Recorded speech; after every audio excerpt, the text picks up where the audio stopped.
Masalahnya begini Nandar, yang tidak boleh itu menjadikan Allah dan Muhammad sebagai otoritas lain, sebagai ilah lain. Nah ini dilakukan oleh orang-orang Islam.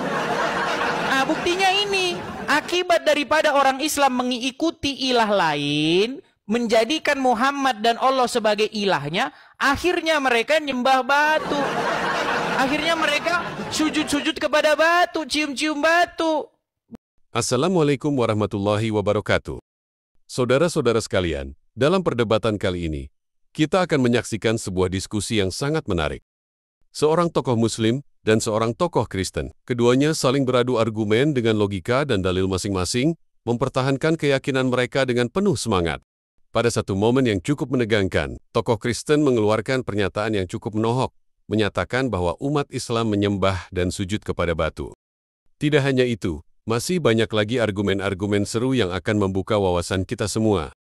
Saksikan video ini sampai akhir, karena ada banyak pelajaran berharga yang bisa mengubah cara pandang kita dalam memahami agama.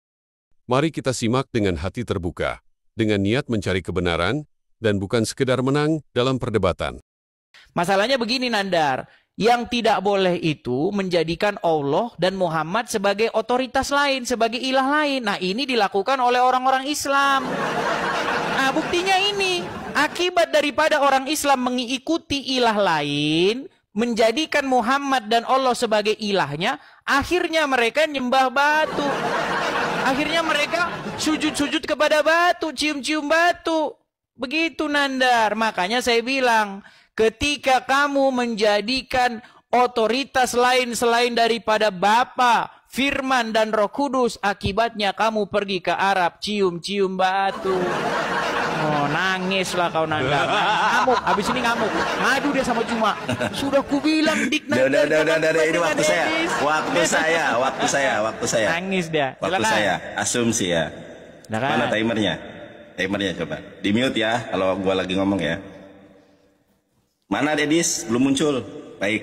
Teman-teman, memang si Edis sudah mengakui dari sejak zaman dulu. Ini tuh saya tunjukkan videonya teman-teman ya.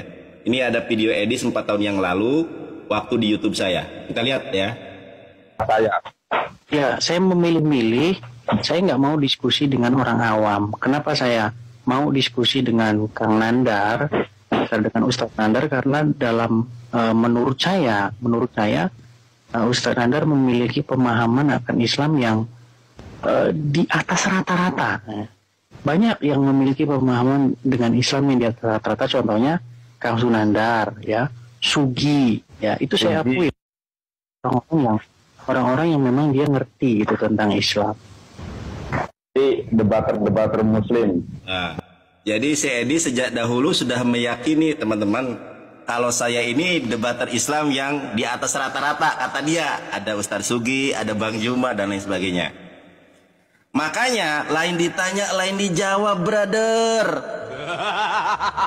Saya tanya, tuh, ya, itu waktu saya masih ganteng ya, yang di itu tuh. Yang di si Edis tampilkan itu waktu saya masih ganteng. Nah, jadi si Edis ini lain ditanya, lain dijawab. Dis, saya tunjukkan konsep Tritunggal ya kepada kamu. Nah ini kan Tritunggal nih Dis. Ini kalau gua tanya lu juga nggak bakal paham. Nih, ini konsep Tritunggal menurut Gereja Katolik. Bapa bukanlah Roh Kudus bukanlah anak, anak bukanlah Bapa, tetapi anak adalah Allah, Bapa adalah Allah. Kalau orang Kristen ditanya siapa nama Bapa adalah Yahweh. Siapa nama anak adalah Yesus. Siapa nama Roh Kudus, macet pasti. Karena Roh Kudus ini bukanlah nama, Roh Kudus suci ya. Kalau nama Bapa adalah Yahweh, anak adalah Yesus, siapa nama Roh Kudus? Tuhan Kristen ini adalah 3, Yahweh, anak, Jibril. Karena kalau kita bertanya teman-teman kepada orang Kristen, nih, saya jamin kalau Paulus hidup dan bangkit kembali dari kuburnya, saya ajak debat, pasti dia kalah. Saya tanya sama Paulus, yang nggak jelas Bapa dan nama ibunya siapa? Siapa nama Roh Kudus? Karena Roh Kudus bukanlah nama. Roh Kudus itu adalah gelar. Roh, angin, kudus, suci. Siapa nama Roh Kudus? Nah, tapi saya tidak mau membahas tentang Paulus. Saya ingin bertanya kepada Edis. Edis, coba minta kepada Roh Kudusmu. Ya. Ini saya kasih pertanyaan. Kristen ini kan menyembah Roh Kudus. Siapa nama Roh Kudus? Kalau nama Bapa adalah Yahweh, nama anak adalah Yesus. Siapa nama Roh Kudus? Pasti macet satu nih. Saya ulangi pertanyaan saya yang pertama. Kalau Roh Kudus adalah Tuhan di dalam perjanjian baru menurut iman Kristen, sebutkan satu sekte Yahudi saja yang menyembah Roh Kudus. Sebutkan satu sekte Yahudi, baik dari suku Lewi, suku Yehuda, Naftali, dari Benyamin, Yusuf yang menyembah Roh Kudus. Karena kalau Roh Kudus adalah Tuhan di dalam perjanjian baru, saudara-saudari yang terkasih, harusnya ya dia juga adalah Tuhan di dalam Torah. Kalau Roh Kudus disembah oleh Yesus, disembah oleh Paulus, harusnya Musa juga menyembah Roh Kudus. Tunjukkan kepada saya kalau Musa mengajarkan kepada Bani Israel kalau Roh Kudus adalah oknum ketuhanan. Kalau Tuhan yang disembah Musa adalah Allah, ada datanya. Kalau nggak percaya, tanya Billy Yahudi. Ya, tanya Billy Yahudi dan tanya Bambung Nurseno. Ya, pemandu wisata yang suka ke Israel itu, Bambung Nurseno, bener enggak bahasa Ibrani saya? Saya tunjukkan lagi ya. Kalau Tuhannya Yahudi namanya adalah Allah, saya dekatkan. Saya baca dalam bahasa Ibraninya, dan ini Ibraninya nggak ada nikut. Kalau ini ada tanda harokat. Anallahu, sesungguhnya Allah, Robuka Allazi ahrastuka min balado misra min bait al-ubudiyah. Sesungguhnya Allah adalah Tuhan kamu, bukan Roh Kudus, bukan Yesus. Saya ulangi, pasti nggak bisa jawab. Siapa nama Roh Kudus dan di mana? Sebutkan kepada saya satu sekte Yahudi saja yang menyembah Roh Kudus. 3. Di mana Musa mengenalkan kepada Bani Israel bahwa salah satu oknum ketuhanannya adalah Roh Kudus. Saya yakin tidak ada orang Kristen di muka bumi yang sanggup mengalahkan saya. Saya tanya nama Roh Kudus aja pasti bingung, macet.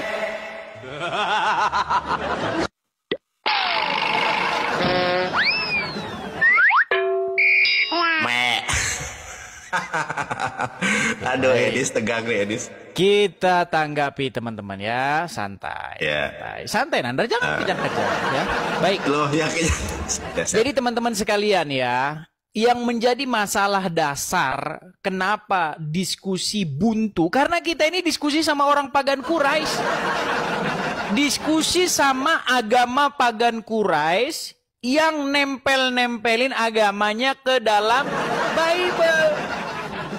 Begitu. Jadi begini Nandar, pertanyaan kamu begini. Mana saya debater Kuningan dari tanah Pasundan?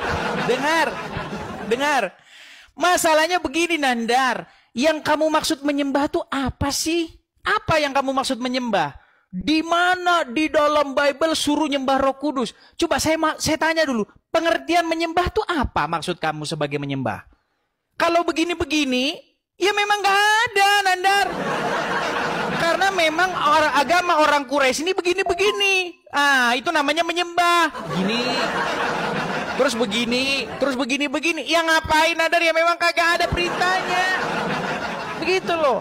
Makanya pengertiannya dulu Nandar. Setiap kita bicara itu harus pengertian. Misalnya membahas apakah Yesus itu Tuhan? Apakah Roh Kudus itu Tuhan? Apakah Bapa itu Tuhan? Tuhan itu apa dulu? Gitu loh. Apa dulu? Soalnya kalian itu Tuhan itu zat gitu. Jadi gak nyambung. Gak nyambung. Gitu loh.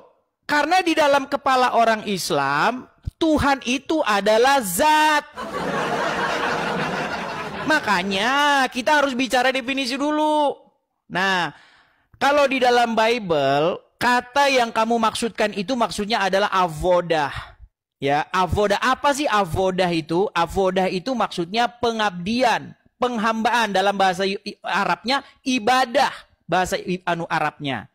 Nah, di dalam Al-Quran ada juga satu ayat, tidaklah diciptakan jin dan manusia kecuali untuk beribadah.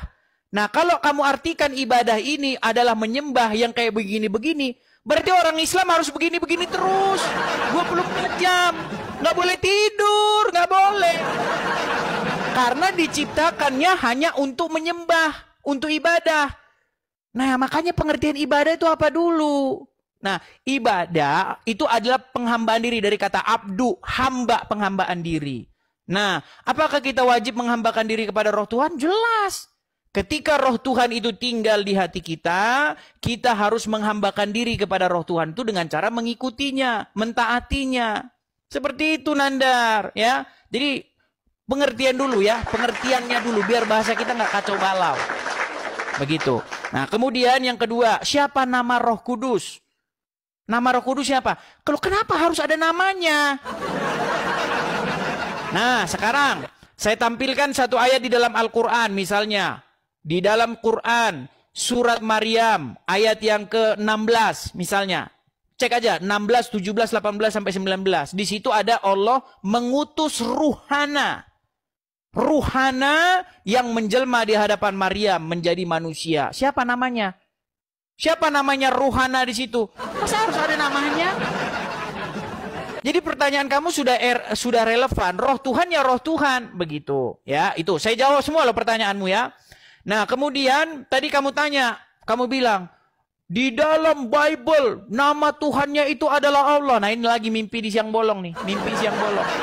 Nandar, tidak ada satu nabi, nggak ada satupun nabi, bahkan nama Muhammad sendiri itu tidak mengandung nama Allah, nggak mengandung. Tetapi nama para nabi-nabi itu selalu mengandung nama Yah, ya, menunjukkan bahwa nama Tuhan itu memang Yahweh atau YHWH, ya. Nah, contohnya siapa? Siapa-siapa di dalam Bible yang mengandung nama Yah? Contoh, Zakaria. Kemudian Yesayahu. Ya, Yehezkiel, Yeshua, Yesus sendiri, ya, mengandung nama Yah semua. Bahkan ada dalam Quran nama Yah itu. Misalnya Yahya, ya, kemudian Zakaria ada. Nah, masalahnya ini Allah ini dari mana? Gitu loh. Nah, itu Nandar ya, tolong, itu sudah saya jawab semua, 3 pertanyaanmu saya jawab. Nah, 1 tadi pertanyaan saya nggak kamu sentuh tadi, Nandar. Ini kan kamu tadi mempromosikan tauhid. Nah, tolong kamu jelaskan, kalau tauhid itu artinya adalah satu, kenapa Allah tuh ngomong dirinya itu kami? Kami, namanya kami itu ya bukan satu, Nandar. Kami tunggal itu dari mana?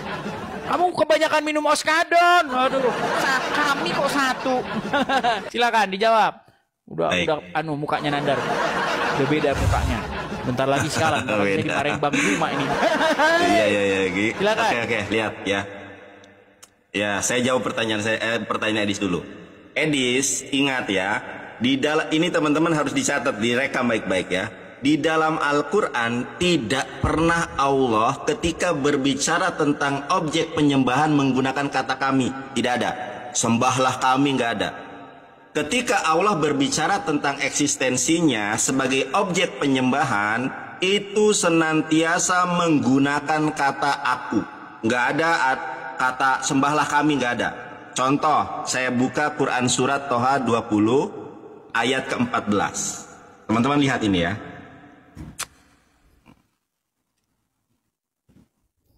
Quran surat Toha ayat ke-14. Saya bacakan kepada teman-teman ya. Innani anallahu, sesungguhnya aku adalah Allah. La ilaha illa ana, tidak ada Tuhan, tidak ada ilah kecuali aku. Pak Budeni, beribadah menyembah itu hanya kepadaku. Wa aqimis sholata li zikri. Ya. Dan dirikanlah sholat untuk mengingat aku. Jelas nih, sungguh aku ini Allah, bukan kami adalah Allah, bukan. Begitupun di dalam Yahudi, teman-teman, lihat nih. Ini di dalam Seper Semot Perek Esrim Misparstayim Anohi Adonai, aku adalah Allah, sama bunyinya. Makanya saya bilang ke Edis, coba kamu tanya Bambung Nursena atau Billy Yahudi, bener nggak nih bacaan saya? Anallahu Robuka, sesungguhnya Allah adalah Tuhan kalian. Ini adalah menurut Rabi Sa'dia Gaon. Kamu cari Rabi Sa'dia Gaon hidup pada tahun berapa. Jadi itu namanya plural of majestic. Ya, kalau berbicara tentang kami, tentang penciptaan, karena melibatkan makhluknya. Sama di dalam Kejadian juga. Kejadian 1 ayat ke-1, Beresit bara Elohim, pakai Elohim. Elohim itu jamak. Kalau singularnya adalah Eloah. Nah, itu. Teman-teman, lain ditanya, lain dijawab. Menyembah dalam bahasa Ibrani itu bukan apodah, Dudul. Gak bisa Ibrani, sok-sok Ibrani. Menyembah di dalam bahasa Ibrani itu adalah obed. Sekarang saya tanya. Nah, ini muncul pertanyaan karena kau membahas tentang kata aboda. Sekarang saya tanya kepada Anda. Tunjukkan di dalam Torah kalau Musa pernah berkata, Payomer Moshe, berkatalah Musa, Ani obed ruaha kodes, aku menyembah Roh Kudus. Cari di dalam Torah. Teman-teman, tidak bakal ada orang Kristen yang sanggup mengalahkan saya di muka bumi. Debater dari Kuningan, Jawa Barat yang belum pernah ada catatan sejarah saya kalah debat. Ya, ini dia mengulas tentang kata abodah. Menyembah itu dalam bahasa Ibrani apodah nandar. Sekarang saya tanya, dari mana menyembah dalam bahasa Ibrani itu adalah obed? Obed. Kok bisa jadi apodah? Abodah itu ibadah. Kalau aku menyembah itu ani obed ruah hakodes. Tunjukkan di dalam Torah ada diksi dan kalimat Payomer Mose ani obed ruah hakodes. Muncul pertanyaan yang tidak bakal sanggup dijawab oleh orang Kristen manapun di muka bumi. Jadi tolong nama Roh Kudus gak bisa sebutkan. Saya tunjukkan. Kalau nama Tuhannya Yahudi itu ada namanya, brother. Saya tunjukkan teman-teman ya. Makanya Edis tidak sanggup mengalahkan saya karena terjemahan saja. Ibrani nggak becus dia, Yunani nggak becus. Saya tunjukkan. Ya, Yesaya 42 ayat ke-8. Dalam bahasa Ibraninya apa? Ani Allah Husemi. Aku adalah Allah, itulah namaku. Terjemahannya, aku ini Tuhan, itulah namaku. Terjemahan Gabrul, Tuhan kok nama. Nah, dalam bahasa Ibraninya Ani Adonai Husemi. Aku adalah Allah, itulah namaku. Dasarnya di mana? Di sini Edis. Ya, Anallahu Robuka. Sesungguhnya Allah adalah Tuhan kamu. Semoga diskusi ini menjadi sarana bagi kita untuk semakin mengenal dan memahami keyakinan masing-masing dengan sikap yang bijak dan penuh hikmah. Wassalamualaikum warahmatullahi wabarakatuh.